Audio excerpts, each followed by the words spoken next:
Hi friends, welcome back to our YouTube channel. ಇವತ್ ನಾನ್ ನಿಮ್ಗೆ ನಮ್ಮ ಉತ್ತರ ಕರ್ನಾಟಕ ಶೈಲಿಯ ಜವಳಿಕಾಯಿ ಪಲ್ಯನ ಹೇಗ್ ಮಾಡೋದು ಅಂತ ಹೇಳಿ ತಿಳಿಸ್ಕೊಡ್ತಾ ಇದ್ದೀನಿ. ಈ ಜವಳಿಕಾಯಿ ಪಲ್ಯನ ನೀವು ಅಕ್ಕಿ ರೊಟ್ಟಿ ಜೊತೆಗೆ, ಚಪಾತಿ ಜೊತೆಗೆ, ಜೋಳದ ರೊಟ್ಟಿ ಜೊತೆಗೆ ಸರ್ವ್ ಮಾಡ್ಕೊಂಡ್ರೆ ತುಂಬಾನೇ ಚೆನ್ನಾಗಿರುತ್ತೆ. ನೀವು ಇದನ್ನ ಆಫ್ಟರ್ನೂನ್ ಲಂಚ್ಗಾದ್ರೂ ನೀವು ಪ್ರಿಪೇರ್ ಮಾಡ್ಕೊಬಹುದು ಅಥವಾ ನೈಟ್ ಡಿನ್ನರ್ಗಾದ್ರೂ ಪ್ರಿಪೇರ್ ಮಾಡ್ಕೊಬಹುದು. ಸಕ್ಕತ್ತಾಗಿರುತ್ತೆ. ತುಂಬಾ ಕಡಿಮೆ ಇಂಗ್ರೀಡಿಯೆಂಟ್ಸ್ ನ ಯೂಸ್ ಮಾಡ್ಕೊಂಡು ತುಂಬಾ ಕಡಿಮೆ ಸಮಯದಲ್ಲಿ ಮಾಡ್ಕೊಳ್ಳುವಂತಹ ಪಲ್ಯದ ರೆಸಿಪಿ ಫ್ರೆಂಡ್ಸ್ ಇದು. ಬನ್ನಿ ಹಾಗಾದ್ರೆ ಜವಳಿಕಾಯಿ ಪಲ್ಯನ ಹೇಗ್ ಮಾಡೋದು ಮತ್ತೆ ಮಾಡೋದಕ್ಕೆ ಏನ್ ಸಾಮಗ್ರಿಗಳು ಬೇಕು ಅಂತ ತಿಳಿಸ್ಕೊಡ್ತೀನಿ. ಜವಳಿಕಾಯಿ ಪಲ್ಯ ಮಾಡೋದಕ್ಕೆ ಬೇಕಾಗಿರೋ ಸಾಮಗ್ರಿಗಳು ಮೊದಲನೇದಾಗಿ ನೋಡಿ, ನಾನು ಒಂದ್ 1/4 kg ಆಗಷ್ಟು ಜವಳಿಕಾಯಿನ ತಗೊಂಡಿದ್ದೀನಿ. ಈ ತರ ಅದ್ರ ನಾರೆಲ್ಲ ತೆಗೆದ್ಬಿಟ್ಟು ನೋಡಿ ಈ ತರ ಬಿಡಿಸಿಟ್ಕೊಂಡಿದೀನಿ.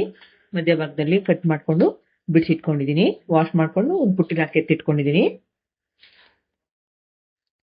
ಒಂದ್ ಗೆಡ್ಡೆ ಈರುಳ್ಳಿನ ನಾನು ಚಿಕ್ಕದಾಗಿ ಕಟ್ ಮಾಡಿ ಇಟ್ಕೊಂಡಿದೀನಿ. ಒಂದ್ 7ರಿಂದ 8 ಹಸಿಮೆಣಸಿನಕಾಯಿನ ತಗೊಂಡಿದ್ದೀನಿ. ಇದೊಂದು ಮೀಡಿಯಂ ಖಾರ ಇದೆ, ಸೊ ನಾನು ಒಂದು 7ರಿಂದ 8 ಹಸಿಮೆಣಸಿನಕಾಯಿನ ತಗೊಂಡಿದ್ದೀನಿ. ನೀವು ಖಾರ ಸ್ವಲ್ಪ ಜಾಸ್ತಿ ತಿಂತೀರಾ ಅಂದ್ರೆ ಇದೊಂದು ಸ್ವಲ್ಪ ತಗೊಳ್ಳಿ. ಈ ಬೌಲಲ್ಲಿ ಒಂದು 3/4 ಬೌಲ್ ಆಗಷ್ಟು ನಾನು ಕೊತ್ತಂಬರಿ ಸೊಪ್ಪನ್ನ ಕಟ್ ಮಾಡಿ ಇಟ್ಕೊಂಡಿದ್ದೀನಿ ಚಿಕ್ಕದಾಗಿ. ಒಂದ್ ಗೆಡ್ಡೆ ಬೆಳ್ಳುಳ್ಳಿನ ಬಿಡಿಸಿಟ್ಕೊಂಡಿದ್ದೀನಿ. ಒಗ್ಗರಣೆಗೆ ಸ್ವಲ್ಪ ಕರಿಬೇವು, ಒಂದ್ 2 ಟೇಬಲ್ ಸ್ಪೂನ್ ಗುರಳ್ ಪುಡಿ ತಗೊಂಡಿದ್ದೀನಿ. ಗುರಳ್ ಪುಡಿ ಇದಕ್ಕೆ ಮೇನ್ ಇಂಗ್ರೀಡಿಯೆಂಟು. ಜವಳಿಕಾಯಿ ಪಲ್ಯಕ್ಕೆ ತುಂಬಾ ಚೆನ್ನಾಗಿರುತ್ತೆ ಇದನ್ನ ಯೂಸ್ ಮಾಡೋದ್ರಿಂದ. ಜೀರಿಗೆ, ರುಚಿಗೆ ತಕ್ಕಷ್ಟು ಉಪ್ಪು. ನೋಡಿ, ನಾವೀಗ ಸಾಮಗ್ರಿಗಳು ಯಾವ್ಯಾವ ಬೇಕು ಅಂತ ನೋಡ್ಕೊ ಬಂದ್ವಿ. ಈಗ ಮಾಡುವ ವಿಧಾನ ಹೇಗೆ ಅಂತ ನೋಡೋಣ. ಫಸ್ಟ್ ನಾವು ಜವಳಿಕಾಯಿನ ಚೆನ್ನಾಗಿ ಫ್ರೈ ಮಾಡ್ಕೊಬೇಕು, ಹುರ್ಕೊಬೇಕು. ಅದಕ್ಕೆ ನಾನು ಒಂದು ಪ್ಯಾನ್ ಅನ್ನ ತಗೊಂಡಿದ್ದೀನಿ. ಪ್ಯಾನ್ ಕೂಡ ಚೆನ್ನಾಗಿ ಕಾದಿದೆ ಇವಾಗ. ನೋಡಿ, ಅದಕ್ಕೆ ನಾನೀಗ ಜವಳಿಕಾಯಿನ ಸೇರ್ಸ್ಕೊತೀನಿ. ಜವಳಿಕಾಯಿ ಎಲ್ಲ ನೋಡಿ ಕಲರ್ ಚೇಂಜ್ ಆಗ್ಬೇಕು. ನಾವು ಅಲ್ಲಿವರೆಗೂ ಚೆನ್ನಾಗಿ ಇದನ್ನ ಹುರ್ಕೊಬೇಕು, ಇಲ್ಲಾಂದ್ರೆ ಹಾಗೆ ಹಸಿ ಹಸಿ ಇರುತ್ತೆ. ಒಂದ್ 5ರಿಂದ 6 ನಿಮಿಷ ನಾವು ಚೆನ್ನಾಗಿ ಫ್ರೈ ಮಾಡ್ಕೊಬೇಕು. ಇದ್ರೊಳಗಡೆ ಇರೋ ನಾರನ್ನೆಲ್ಲ ನೀಟಾಗಿ ಬಿಡಿಸ್ಕೊಬೇಕು, ಇಲ್ಲಾಂದ್ರೆ ಅದ್ರ ನಾರ್ನ ಸಿಕ್ಬಿಡುತ್ತೆ ತಿನ್ಬೇಕಾದ್ರೆ ಫ್ರೆಂಡ್ಸ್, ಚೆನ್ನಾಗಿರೋದಿಲ್ಲ ಅದು. ಸ್ವಲ್ಪ ಕಲರ್ ಚೇಂಜ್ ಆಗ್ತಿದೆ ಅನ್ನುವಾಗ ನಾವು ಎಣ್ಣೆನ ಯೂಸ್ ಮಾಡ್ಬೇಕು. ಫ್ಲೇಮ್ನ ಜಾಸ್ತಿನೇ ಇಟ್ಕೊಳ್ಳಿ, ಇದು ಫ್ರೈ ಆಗೋದಕ್ಕೆ ಸ್ವಲ್ಪ ಟೈಮ್ ಬೇಕಲ್ವಾ, ಅದಕ್ಕೆ. ಈ ತರ ಮಿಕ್ಸ್ ಮಾಡ್ಕೋತಾ ಒಂದ್ 5ರಿಂದ 6 ನಿಮಿಷ ನಾವು ಚೆನ್ನಾಗಿ ಇದನ್ನ ಫ್ರೈ ಮಾಡ್ಕೊಳ್ಳೋಣ. ನೋಡಿ, ಈ ಕಡೆ ಜವಳಿಕಾಯಿ ಫ್ರೈ ಆಗೋಷ್ಟರಲ್ಲಿ ನಾವು ಒಂದು ಪೇಸ್ಟ್ ಅನ್ನ ರೆಡಿ ಮಾಡ್ಕೊಂಡ್ ಬರ್ಬೇಕು. ಅದಕ್ಕೆ ನಾನು ಏನೇನ್ ಸಾಮಗ್ರಿಗಳನ್ನ ಯೂಸ್ ಮಾಡ್ತೀನಿ ಅಂತ ತೋರಿಸ್ತೀನಿ ಬನ್ನಿ. ನೋಡಿ, ನಾನು ಪೇಸ್ಟ್ ಮಾಡೋದಕ್ಕೆ ಯೂಸ್ ಮಾಡುವಂತಹ ಪದಾರ್ಥಗಳು: ಬೆಳ್ಳುಳ್ಳಿ, ಹಸಿಮೆಣಸಿನಕಾಯಿ, ಜೀರಿಗೆ. ಇದನ್ನ ನಾನು ಪೇಸ್ಟ್ ಮಾಡೋದಕ್ಕೆ ಒಂದು ಸಣ್ಣ ಮಿಕ್ಸರ್ ಜಾರ್ ತಗೊಂಡಿದ್ದೀನಿ. ಅದಕ್ಕೆ ಬೆಳ್ಳುಳ್ಳಿ ಸೇರ್ಸ್ಕೊತೀನಿ, ಜೀರಿಗೆ, ಹಸಿಮೆಣಸಿನಕಾಯಿನ ಈ ತರ ಮಧ್ಯಭಾಗದಲ್ಲಿ ಮುರಿದ್ಬಿಟ್ಟು ಹಾಕೊಳ್ಳಿ. ಎಲ್ಲರೂ ಯೂಶಲಿ ನಾರ್ಮಲಿ ಒಗ್ಗರಣೆ ಹಾಕ್ಬಿಟ್ಟು ಇಲ್ಲಾಂದ್ರೆ ರುಬ್ಬಿಟ್ಟು ಮಾಡ್ತಾರೆ. ಬಟ್ ಈ ತರ ಒಮ್ಮೆ ಟ್ರೈ ಮಾಡಿ ನೋಡಿ ಫ್ರೆಂಡ್ಸ್. ಅಕ್ಕಿ ರೊಟ್ಟಿ ಜೊತೆಗೆ, ಚಪಾತಿ ಜೊತೆಗೆ, ಜೋಳದ ರೊಟ್ಟಿ ಜೊತೆಗೆ, ಎಲ್ಲರ ಜೊತೆಗೂ ಕಾಂಬಿನೇಷನ್ ಆಗುತ್ತೆ ಇದು ಪಲ್ಯ. ತುಂಬಾನೇ ಟೇಸ್ಟಿ ಆಗಿರುತ್ತೆ. ಇದಕ್ಕೆ ಇವಾಗ ನಾನು ಸ್ವಲ್ಪ ನೀರನ್ನ ಸೇರ್ಸ್ಕೊತೀನಿ ರುಬ್ಕೊಳ್ಳೋದಿಕ್ಕೆ. ಇಷ್ಟ ಹಾಕೊಂಡ್ರೆ ಸಾಕು. ಇದನ್ನ ಸ್ವಲ್ಪ ನಾವು ತರಿ ಇದ್ರೆ ಸಾಕು, ತುಂಬಾ ಫೈನ್ ಆಗಿನ ಪೇಸ್ಟ್ ಬೇಡ, ತರಿ ಆಗಿದ್ರೆ ಸಾಕು. ಅದನ್ನ ಪೇಸ್ಟ್ ಮಾಡ್ಕೊಂಡ್ ಬರ್ತೀನಿ. ನೋಡಿ, ಇಷ್ಟು ಪೇಸ್ಟ್ ಆಗಿದ್ರೆ ಸಾಕು, ಇಷ್ಟು ತರಿ ಆಗಿದ್ರೆ ಸಾಕು. ಈ ಕಡೆ ಜವಳಿಕಾಯಿ ಫ್ರೈ ಆಗ್ತಿದೆ, ನೋಡೋಣ ಬನ್ನಿ. ನೋಡಿ, ಈ ಕಡೆ ಜವಳಿಕಾಯಿ ಕೂಡ ಚೆನ್ನಾಗಿ ಫ್ರೈ ಆಗ್ತಾ ಇದೆ. ನೋಡಿ, ಆಲ್ರೆಡಿ ಕಲರ್ ಎಲ್ಲ ಚೇಂಜ್ ಆಗ್ತಾ ಇದೆ ಲೈಟ್ ಆಗಿ. ನಾವು ಇದನ್ನ ಎಷ್ಟು ಚೆನ್ನಾಗಿ ಫ್ರೈ ಮಾಡ್ಕೊತೀವೋ ಅಷ್ಟು ಚೆನ್ನಾಗಿ ಬರುತ್ತೆ ಪಲ್ಯ. ಒಂದ್ 1/4 ಭಾಗ ಇದು ಫ್ರೈ ಆಗಿದೆ. ಇನ್ನು ಸ್ವಲ್ಪ ಚೆನ್ನಾಗಿ ಫ್ರೈ ಮಾಡ್ಕೊಳ್ಳೋಣ. ನೋಡಿ, ಈಗ ಒಂದು ಅರ್ಧ ಭಾಗ ಚೆನ್ನಾಗಿ ಫ್ರೈ ಆಗಿದೆ. ಇದಕ್ಕೆ ನಾವೀಗ ಎಣ್ಣೆನ ಸೇರ್ಸ್ಕೊಬೇಕು. ಸ್ವಲ್ಪ ಎಣ್ಣೆ ಹಾಕೊಳ್ಳೋಣ. ಎಣ್ಣೆ ಹಾಕೋಬಿಟ್ಟು ಚೆನ್ನಾಗಿ ಫ್ರೈ ಮಾಡ್ಕೊಬೇಕು. ನೋಡಿ, ಇವಾಗ ಜವಳಿಕಾಯಿ ಎಲ್ಲ ಚೆನ್ನಾಗಿ ಫ್ರೈ ಆಗಿದೆ. ನಾನು ಇದನ್ನ ಇವಾಗ ಈ ಪ್ಲೇಟಿಗೆ ತಕ್ಕೋತೀನಿ. ಫ್ಲೇಮ್ನ ಕಡಿಮೆ ಮಾಡ್ಕೊಂಡ್ಬಿಟ್ಟು ಈ ತರ ಕಲರ್ ಚೇಂಜ್ ಆಗಲಿವರೆಗೂ ನಾವು ಚೆನ್ನಾಗಿ ಫ್ರೈ ಮಾಡ್ಕೊಬೇಕು.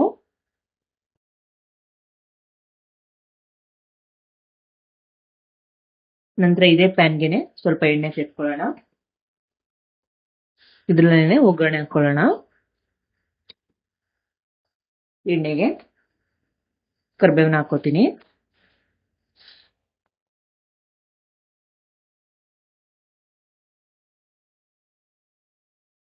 ಕರಿಬೇವು ಜೊತೆಗೆ ಈರುಳ್ಳಿ,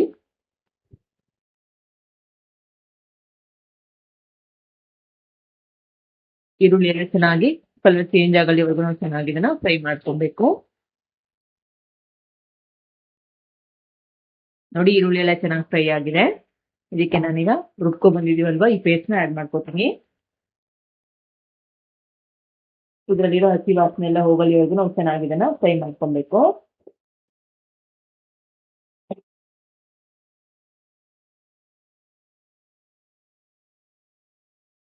ಚೆನ್ನಾಗಿ ಮಿಕ್ಸ್ ಮಾಡ್ಕೊಳ್ಳೋಣ. ನೋಡಿ ಈ ಪೇಸ್ಟ್ ಎಲ್ಲ ಚೆನ್ನಾಗಿ ಮಿಕ್ಸ್ ಆಗಿ ಹಸಿ ವಾಸನೆ ಎಲ್ಲ ಹೋಗಿ ಸೈಡಲ್ಲೆಲ್ಲ ಎಣ್ಣೆ ಬಿಟ್ಕೊತಿದೆ. ಇವಾಗ ನಾವು ಹುಳಿಕಾಯಿನ ಸೇರಿಸ್ಕೋಬೇಕು.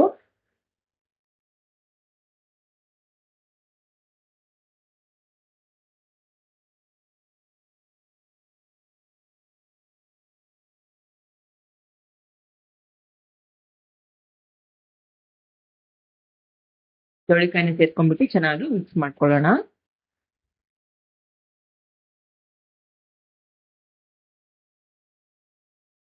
ಇದಕ್ಕೇನೆ ಗುರಾಳ್ ಪುಡಿ,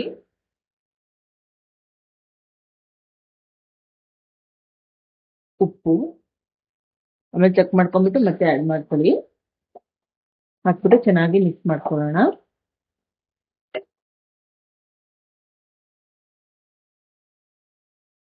ಮಿಕ್ಸ್ ಮಾಡ್ಕೊಂಡ್ಬಿಟ್ಟು ಜವಳಿಕಾಯಿ ಚೆನ್ನಾಗಿ ಫ್ರೈ ಆಗೋದಕ್ಕೆ ನೋಡಿ ಅವಾಗಲೇ ಪೇಸ್ಟ್ ಮಾಡ್ಕೊಂಡ್ ಬಂದಿದ್ವಲ್ವಾ, ಇದನ್ನ ನೀಟಾಗಿ ನೀರಲ್ಲಿ ಹಾಕಿ ತೊಳ್ಕೊಂಡ್ಬಿಟ್ಟು ನೀರನ್ನ ಸೇರಿಸ್ಕೊತೀನಿ.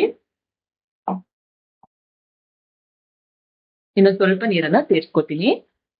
ನನಗೆ ಗ್ರೇವಿ ತರ ಏನ್ ಬೇಡ, ಸ್ವಲ್ಪ ಗಟ್ಟಿಯಾಗಿನೇ ಇರಲಿ. ಚಪಾತಿಗೆ ನಮ್ಮ ಮನೇಲಿ ನಾವು ಅಕ್ಕಿ ರೊಟ್ಟಿ ಜೊತೆಗೆ ಯೂಸ್ ಮಾಡ್ತಿರೋದು. ನೀವು ಸ್ವಲ್ಪ ಗ್ರೇವಿ ತರ ಮಾಡ್ಕೊಂಡ್ಬಿಟ್ರೆ ರೈಸ್ ಜೊತೆಗೂ ಯೂಸ್ ಮಾಡ್ಬೋದು, ಚೆನ್ನಾಗಿರುತ್ತೆ. ಇನ್ನೊಂದು ಸ್ವಲ್ಪ ನೀರನ್ನ ಸೇರಿಸ್ಕೊತೀನಿ. ನೋಡಿ ಇಷ್ಟ ನೀರನ್ನ ಸೇರಿಸ್ಕೊಂಡಿದೀನಿ. ಇವಾಗ ಇದನ್ನ ಒಂದು 5 ನಿಮಿಷ ಚೆನ್ನಾಗಿ ಬೇಯೋದಕ್ಕೆ ಬಿಡ್ತೀನಿ. ಉಪ್ಪನ್ನ ಚೆಕ್ ಮಾಡ್ಕೊಂಡ್ಬಿಟ್ಟು ಮತ್ತೆ ನೀವು ಉಪ್ಪನ್ನ ಆಡ್ ಮಾಡ್ಕೊಳ್ಳಿ.